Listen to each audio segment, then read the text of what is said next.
Welcome back. By now you would have watched video 1, Introduction to Joshua and the Big Idea, and video 2, God Keeps His Promises. Throughout the Old Testament and the New Testament, we've seen that God will be faithful to His promises, even when His people do not deserve it. Today we learned about how God makes and keeps His promises in the first 5 books of the Bible. As we continue to read the Bible, we see that God keeps His promises by firstly making His people a great nation called Israel. Secondly, giving them the promised land of Canaan. And thirdly, ruling and blessing Israel through God's king, David. But in the New Testament, God has kept His promises in an even greater way.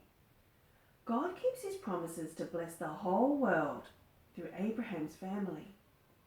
Jesus is the descendant from Abraham's family.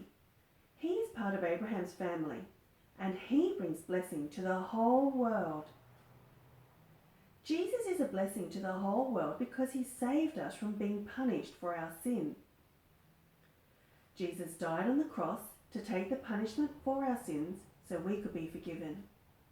He did this when we were sinners, and we definitely did not deserve this blessing. God promises that everyone who trusts in Jesus can be saved and become a child in God's family. One day, Jesus the King will return to judge. God promises that everyone who trusts in Jesus will be able to be in heaven, the perfect promised land, living as one of God's people in God's place, living with Jesus as their King.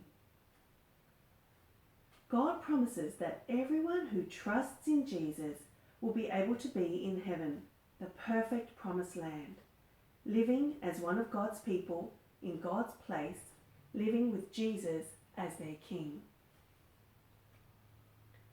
God is faithful and always keeps His promises, so we can trust and believe His promises. Since God always keeps His promises, we can be sure that He will keep His promise to save us when we put our trust in Jesus. This really shows God's love and grace to us because we do not deserve to be saved from the punishment of our sin. So will you put your trust in Jesus to save you so that you can be a child in God's family? Will you trust in Jesus and have the sure hope of living as one of His children in heaven with Jesus forever? Let's think, discuss, and pray about this as you complete and discuss the worksheet and craft today with family and friends. Goodbye, and see you next week.